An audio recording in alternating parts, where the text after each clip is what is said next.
días, mi nombre es Silvino Ramírez Sota. Soy abogado egresado de la Universidad Pedagógica y Tecnológica de Colombia, especialista en Derecho del Trabajo de la Universidad Nacional.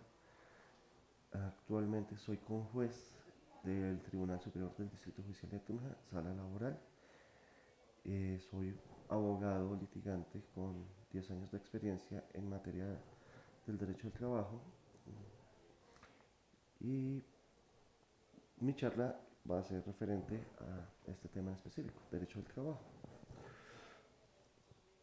En primera medida vamos a abordar el derecho del trabajo desde su óptica formal, de acuerdo a la regulación consagrada en el Código Sustantivo del Trabajo, eh,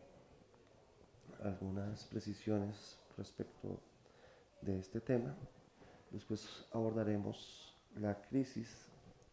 del modelo actual del derecho del trabajo y por último se abordará lo que actualmente empieza a definirse como el derecho a la protección social. Vamos a abordar el tema de la regulación legal del derecho al trabajo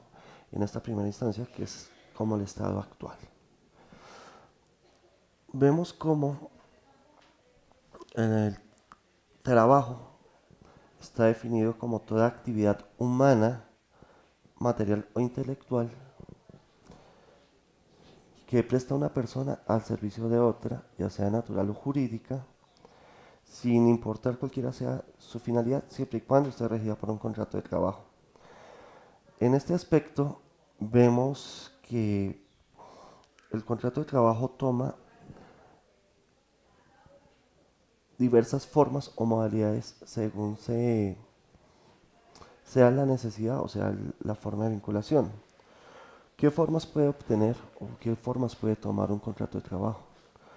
Las dos formas es el escrito o el verbal, puesto que para que exista contrato de trabajo tan solo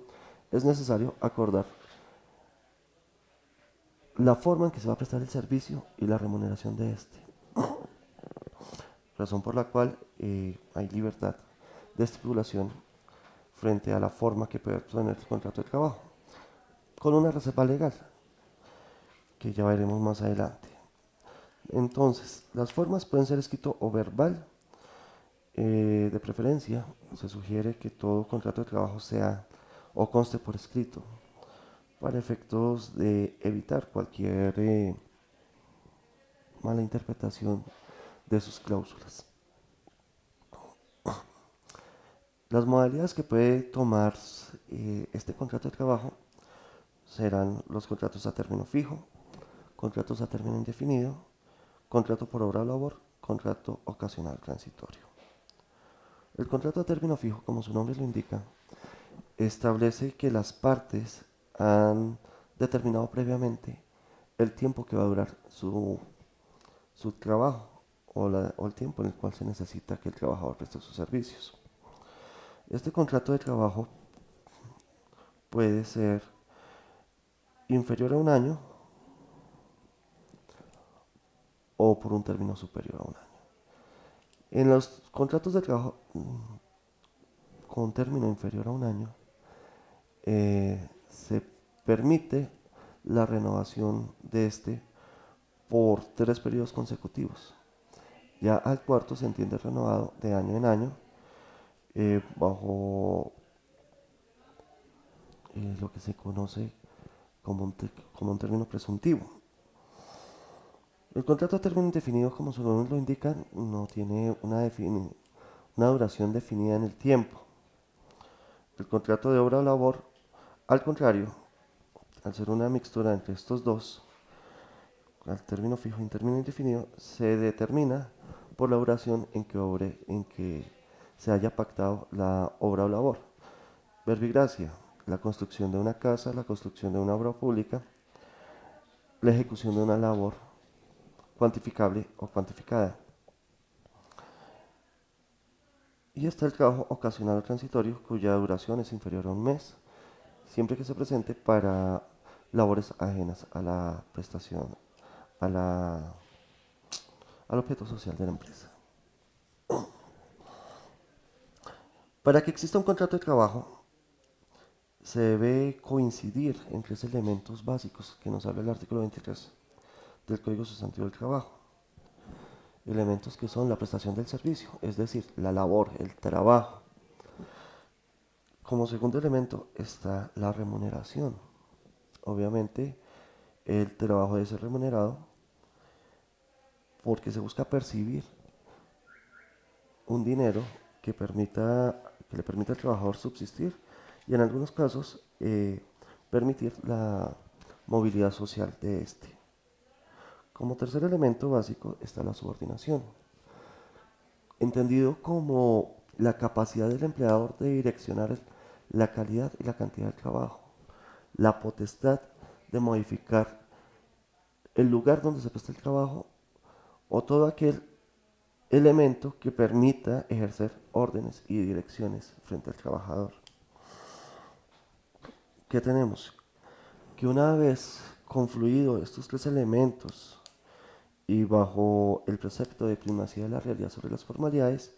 sin importar la forma que haya tomado las partes, estamos en presencia de un contrato de trabajo con todas las garantías, derechos y deberes que éste implica. Este es el estado actual del derecho al trabajo, del contrato de trabajo a grosso modo. Eh, Está regulado en el Código Sustantivo del Trabajo. El tema de la remuneración lo encontramos en el artículo 127, que define que remuneración será todo lo que devengue de forma permanente el trabajador, sin importar igual el nombre que estos pagos hayan tomado. En contraposición está el artículo 128 del Código Sustantivo del Trabajo, en el cual se consagran los pactos de desalarización, que permite a las partes señalar que parte de la remuneración percibida por el trabajador no será constitutiva de salario, será una mera dádiva del empleador. En estos términos vemos cómo el contrato de trabajo, bajo su concepción clásica, se encuentra regida por el Código Sustantivo del Trabajo, en el cual establece de paso lo mínimo de derechos que el trabajador cuenta, sin que esto sea óbice para que las partes puedan mejorarlas, adicionarlas, sobrepasarlas en el contrato de trabajo, en el reglamento interno de trabajo o aún más allá en la convención colectiva de trabajo. Más sin embargo, esta concepción clásica del derecho al trabajo entra en crisis en cuanto se han creado nuevas figuras de flexibilización e inclusive de precarización laboral. Entonces la concepción clásica del contrato de trabajo que veníamos hablando previamente ha entrado en crisis en cuanto el fenómeno de la globalización, fenómenos económicos y fenómenos jurídicos han trastocado ese estadio inicial que habíamos señalado. Así, un estudio de la Procuraduría General de la Nación ha identificado unas causas estructurales para que el contrato de trabajo, concepto clásico, haya entrado en crisis. Primero, la transformación de las condiciones bajo las cuales surgió el derecho al trabajo. Evidentemente, nuestro Código Sustantivo del Trabajo fue creado en el año 1945, cuando el trabajador surgía, evolucionaba y se retiraba bajo el alar de una sola empresa, bajo unas condiciones de estabilidad y permanencia en el empleo envidiables hoy en día de por sí, pero cuya estructura rígida eh, condujo a que muchas empresas por sus cargas prestacionales tuvieran inconvenientes. De aquí surgió la flexibilización laboral que se empezó a vislumbrar desde la Ley 50 del año 1990 con la creación de diversas figuras, entre las cuales veíamos una previamente que era el contrato a término fijo, la creación de empresas de servicios temporales para trabajadores en misión, en unos casos puntuales, y las cooperativas de trabajo asociado que desconocen de por sí la existencia de un contrato de trabajo para sus asociados. Pues no se habla de remuneración, se habla de compensaciones, no se habla de subordinación, sino se habla de apoyo que presentan los trabajadores a dichas empresas. Como vemos entonces, eh, de las relaciones laborales existentes previamente, con estabilidad y permanencia en el empleo, hemos mutado a un sistema donde el trabajo se ha precarizado, dando lugar a una movilidad laboral entre empresas y las nuevas generaciones lo han asumido. Igual en el sentido de que la permanencia en un empleo que no se genere expectativas, que no llene expectativas del trabajador, da lugar a que este busque nuevos horizontes en otros lugares, en otras empresas, incluso en otros países, generando movilidad laboral dentro de la aldea global bajo el fenómeno de la globalización. Igualmente se ha difuminado los preceptos básicos del trabajo, en cuanto existen hoy figuras como el teletrabajo, que permiten laborar desde la casa, rompiendo el esquema básico o la idea clara de que el trabajo se presenta o se hace en un sitio determinado. Ya se puede llevar el trabajo al parque, a la casa, siempre y cuando se completen las metas propuestas, pues el contrato bajo su concepción clásica está ya bajo las tecnologías de la información y las comunicaciones, siendo móvil, siendo parte de la vida del ser humano fuera del espacio laboral. Como segunda elemento que ha dado lugar como a la transformación de la idea clásica del trabajo, están los procesos de reestructuración del Estado y de la economía que han modificado la estructura clásica del empleo. ¿Esto por qué? Porque trabajo y economía siempre van de la mano, y así lo reconoce el artículo primero del Código Sustantivo del Trabajo, en cuanto busca el equilibrio económico y social entre las partes de un contrato de trabajo. Ya que la relación laboral, perdón, la relación laboral surge en una transacción de mercado en que las partes buscan mejorar el beneficio para cada uno de ellos. Más sin embargo, no hay que desconocer que la parte débil en una relación laboral siempre va a ser el trabajador, pues este con lo que cuenta para negociar es con sus habilidades, con sus técnicas, con su capacidad de trabajo, mientras que la empresa cuenta con los medios con los medios de producción y con el capital necesario para ofrecer las condiciones en que se va a prestar el servicio. Es el trabajador el que se ve sometido a estas condiciones, razón por la cual, y de ahí surge que el Código Sustantivo del Trabajo aquí en Colombia sea tan rígido o haya sido tan rígido en sus inicios que se hayan generado mecanismos o modos o medios para flexibilizarlo. Como segundo elemento están los procesos de reestructuración del Estado y de la economía que han transformado la estructura del empleo a nivel nacional e internacional. Recordemos que la relación trabajador-empresa es una relación regida por las reglas del mercado, en cuanto la empresa busca mejorar su planta de personal, su productividad, buscando trabajadores que se sometan a las condiciones por ella impuestas en términos de rendimiento, productividad y salario. En cuanto el trabajador tan solo cuenta como elemento para negociar con su fuerza de trabajo, con sus habilidades y técnicas aprendidas en la empresa, razón por la cual se ha entendido desde siempre que el trabajador es la parte más débil en una relación laboral, y de ahí que se haya regulado su forma de vinculación, permanencia y despido en el Código Sustantivo del Trabajo en las relaciones laborales. Más sin embargo, la dinámica empresarial, la dinámica económica, da lugar a que los objetivos de la empresa,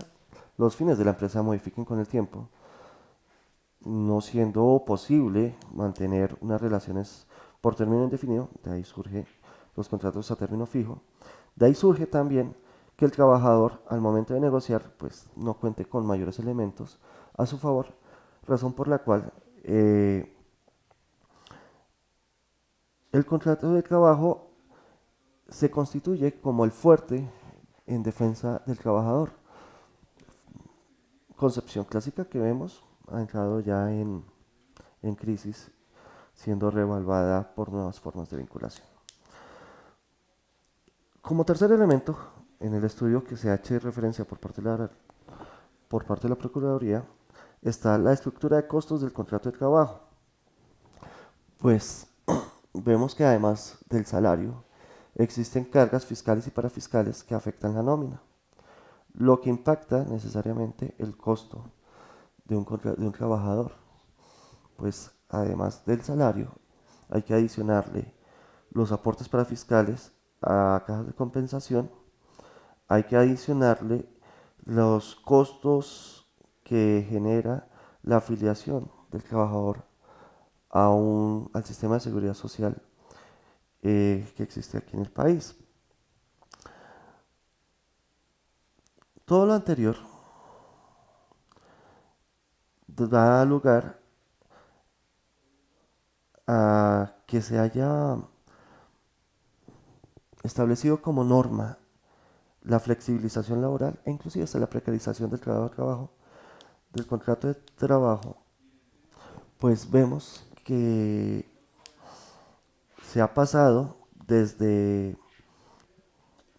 trabajadores en misión por medio de las empresas de servicios temporales hasta el uso del contrato civil de prestación de servicios, que recordemos lo que dijimos al principio. El artículo 23 del Código Sustantivo del Trabajo establece los elementos estructurales de este, razón por la cual cuando se reúnen los elementos estructurales, subordinación, trabajo, remuneración, se entraría entre la órbita del derecho al trabajo. Más sin embargo, es de uso común los contratos de prestación de servicio de índole civil, o inclusive hasta administrativo, para evadir la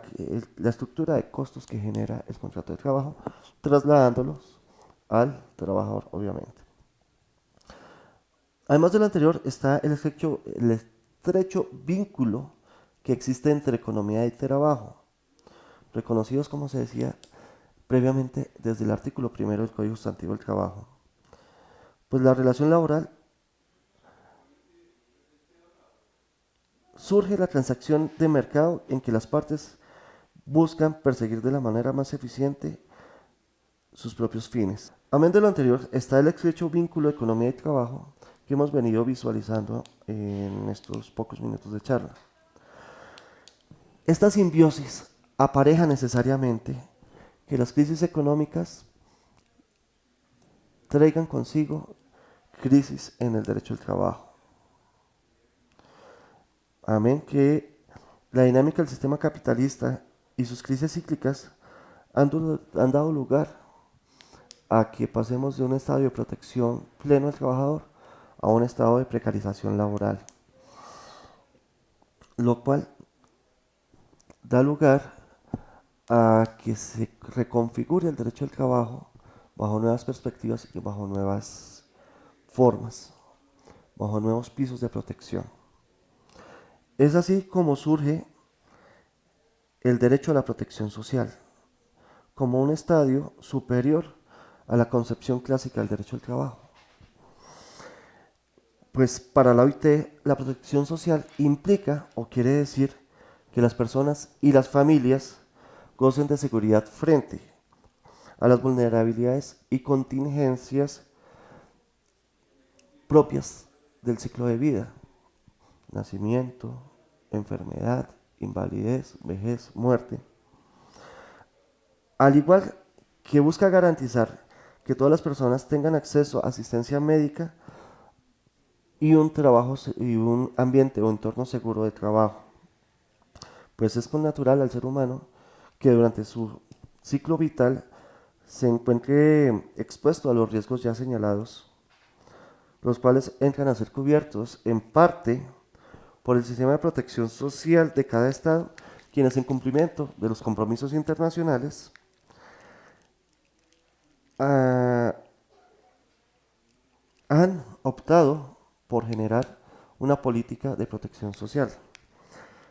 Es así como los instrumentos internacionales relativos a los derechos humanos fundamentales que reconocen la protección necesaria al trabajador y a la familia, se encuentra el artículo 22 de la Declaración Universal de los Derechos Humanos de 1948, que a la letra dice: toda persona como miembro de la sociedad tiene derecho a la seguridad social y a obtener mediante el esfuerzo nacional y la cooperación internacional,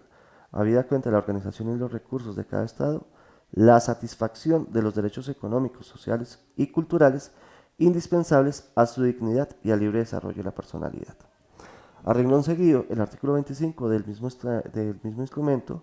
agrega que toda persona tiene derecho a un nivel de vida adecuado que le asegure, así como a su familia, la salud y el bienestar, en especial alimentación, vestido, vivienda, asistencia médica y servicios sociales necesarios. Nótese que al hablar de la protección social, vamos un paso más allá del mismo trabajador y de las mismas regulaciones obrero-patronales, pues ya se vincula como objeto de protección a la familia, al núcleo familiar del trabajador, garantizándole la canasta de bienes y servicios ya señalada: salud, bienestar. Además de generarle al trabajador, en caso de desempleo, enfermedad, invalidez, vejez o muerte, o otro caso de pérdida de medios de subsistencias por causas ajenas a su voluntad, la posibilidad de mantener su estatus de vida, sus condiciones de vida. Igualmente, hablamos que la maternidad y la infancia tienen derecho al cuidado y a la asistencia de índole especial, aspecto que más adelante veremos cómo se ha desarrollado aquí en el país. Además de lo anterior está el Pacto Internacional de Derechos Económicos, Sociales y Culturales, que establece en su artículo 9: los Estados partes en el presente pacto reconocen el derecho a toda persona a la seguridad social, incluso al seguro social. Aspecto que fue destacado en el año 2010 por la OIT, pues mientras la Declaración Universal de los Derechos Humanos tan solo constituye un enunciado indiscutido de estos derechos, en tanto el instrumento del Pacto Internacional de Derechos Económicos, Sociales y Culturales tiene la calidad de un tratado abierto a la firma y a la ratificación, y por lo tanto es un instrumento clave para hacer realidad esos derechos humanos. Los estados se comprometen a adoptar medidas hasta el máximo de los recursos que dispongan para lograr progresivamente la plena efectividad de los derechos pertinentes. Todo esto da lugar a que a partir del año 1998, en la Conferencia Internacional del Trabajo, se haya adoptado la Declaración relativa a los principios y derechos fundamentales en el trabajo. Dicho instrumento obliga a los Estados miembros a respetar, promover y hacer realidad, materializar los derechos de libertad de asociación, libertad sindical y el reconocimiento efectivo de los derechos de negociación colectiva y la eliminación de todas formas de trabajo forzoso y abolición del trabajo infantil. Aspecto interesante en cuanto veremos más adelante, el caso colombiano respecto al acto legislativo 01 de 2005 y cómo ha dado lugar a recomendaciones de los órganos internacionales para su abolición en cuanto restringe este derecho fundamental a la libre negociación.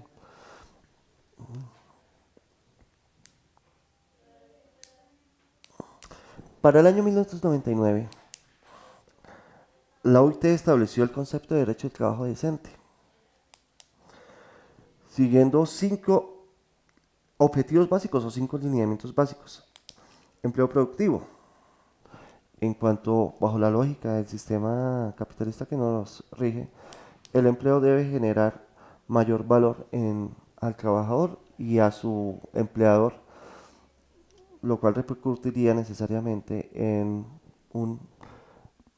mayor Producto Interno Bruto, una mayor dinámica comercial,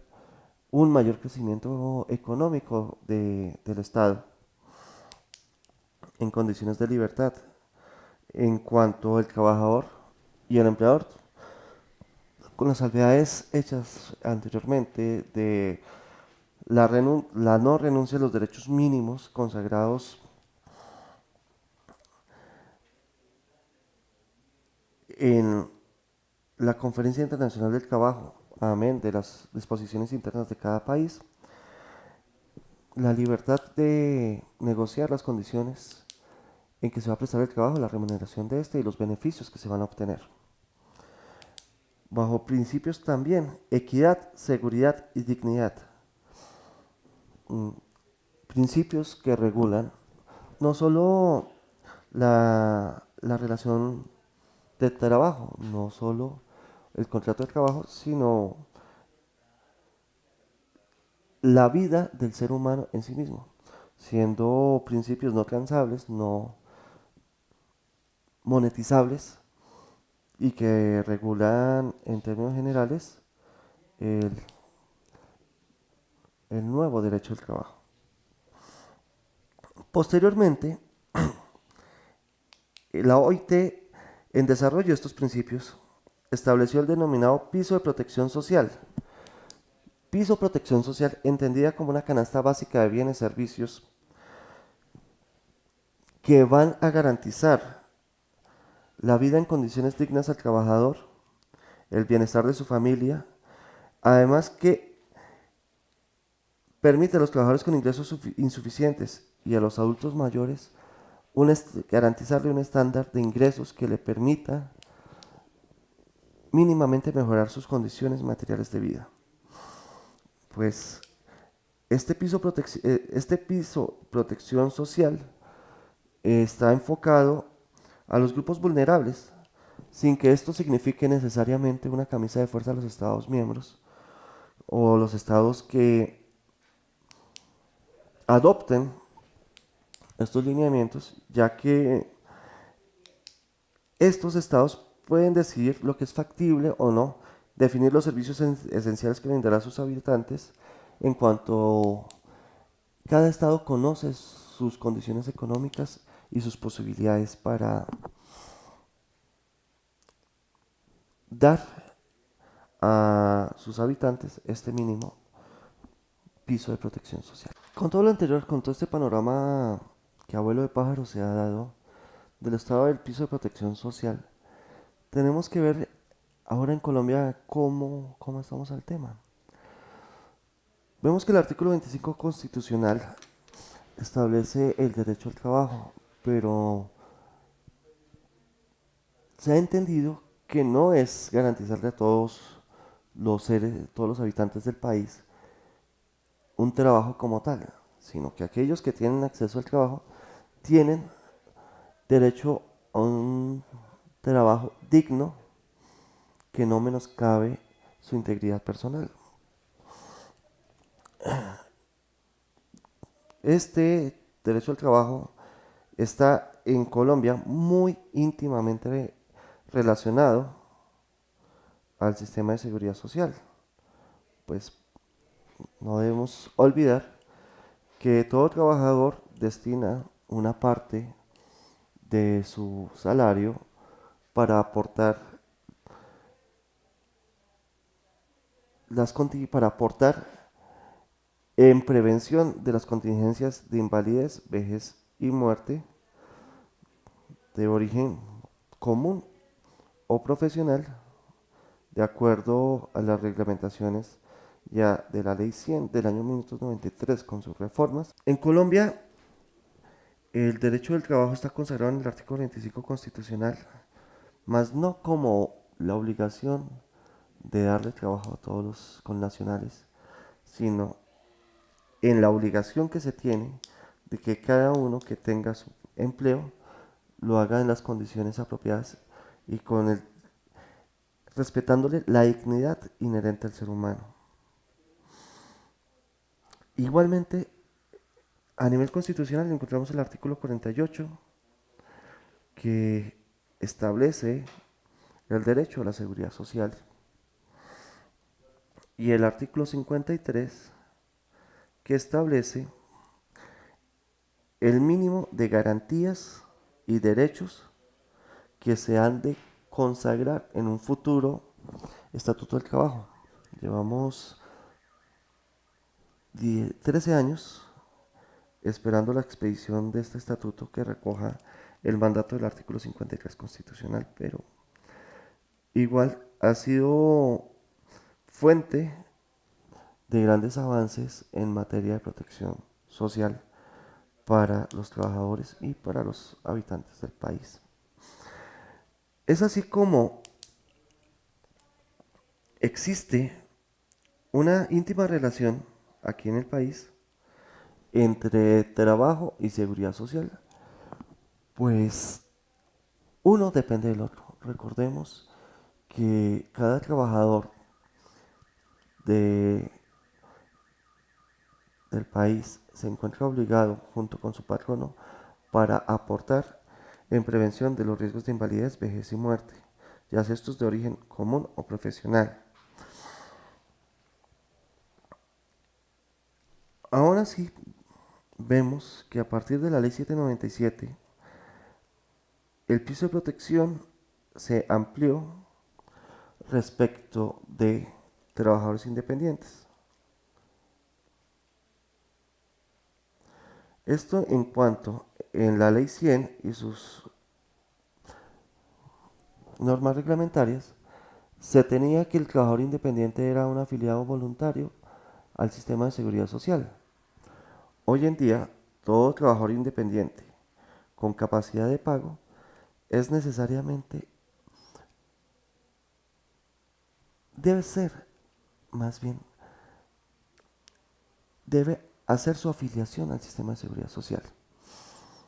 Esto en pos de que, uno, darle sostenimiento al sistema, pues el sistema de seguridad social en el país está basado en el presupuesto de solidaridad en cuanto el porcentaje de aportes de cada trabajador se hace en relación a su capacidad de pago, siendo así que aquel que más gana, más aporta, lo que permite solventar el- los gastos que pueda generar el sistema de salud para aquellos menos favorecidos o inclusive permite solventar las pensiones de aquellas personas que estando en un fondo público no alcancen a generar el monto necesario para cubrir su pensión, a diferencia del fondo privado, o mejor, al igual que en un fondo privado, pues existe el derecho de pensión mínima para aquellas personas que sin haber alcanzado el capital necesario para su pensión, obtienen un beneficio por parte del Estado para garantizarle la pensión mínima, siempre y cuando hayan cotizado el mínimo de semanas, que hoy en día es 1.150, a los fondos privados. Entonces vemos cómo el piso de protección social del Estado está íntimamente relacionado a la calidad del empleo. En cuanto el empleado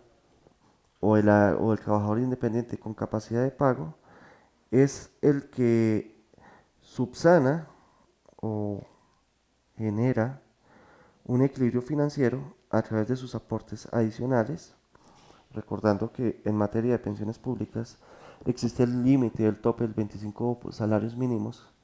para una pensión, y aquellos que devengan más aportan sobre su salario devengado, razón por la cual el excedente entra a solventar la pensión, la salud de las personas menos favorecidas. La pensión, en cuanto existe una sobretasa en los aportes a pensión dirigidas al fondo de pensión mínima, y existe también un aporte, una aportación al fondo de solidaridad y garantía en materia de salud. Igual, el sistema de pensiones públicas está planteado bajo o sobre el precepto de solidaridad intergeneracional, en cuanto los trabajadores actuales que aportan al fondo público son los que financian las pensiones de aquellas personas que ya se encuentran en su buen retiro y no cuentan con los medios o los ingresos necesarios para solventar sus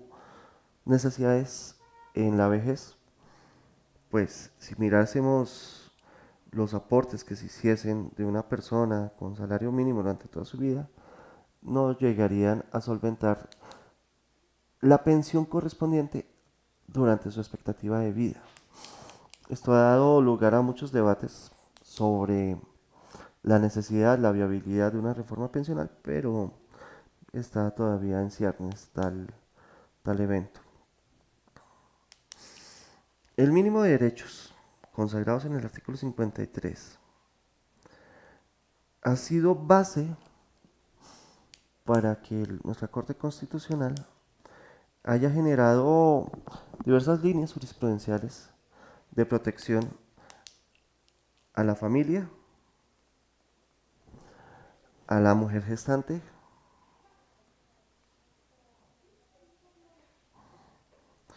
a la persona en condición de discapacidad,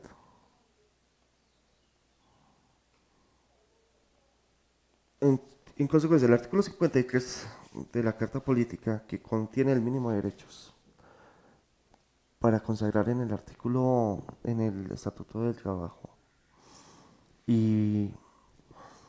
que ha sido guía y luz de la Corte Constitucional para establecer diversas líneas jurisprudenciales respecto de temas de familia, mujer gestante, personas con condiciones de discapacidad, pensionados, dan lugar a que se vaya avanzando en el piso de protección. Vemos cómo teóricamente las pensiones hoy en día cobijan a un tercio de la población económicamente activa, cuando si nos remitimos a los estudios que dieron origen a la Ley 100, este tema de protección a la población económicamente activa no era mayor al 10% y se mantenían bajo principios de protección, pero de solidaridad intergeneracional, de solidaridad familiar, pues la salud, el sostenimiento de las personas se daban a cargo de la familia respecto de aquellas personas que o entraban en condiciones de discapacidad o perdían su capacidad laboral ya por el paso del tiempo. Veremos más adelante cómo se ha generado eh, la protección de la mujer gestante en la sentencia SU 070 del año 2013 y unas posteriores, cómo se ha generado la estabilidad laboral reforzada para personas en condiciones de discapacidad y eh, al- personas en condiciones de discapacidad y personas de que han estado o están a punto de ser pensionados, lo que se conoce como prepensionado y veremos cómo ha sido la evolución del piso de protección respecto de las personas para que van a acceder a una pensión, pero que encuentran talanqueras legales que han sido subsanadas bajo el criterio de interpretación del piso de protección social o el derecho a la protección social. Muchas gracias.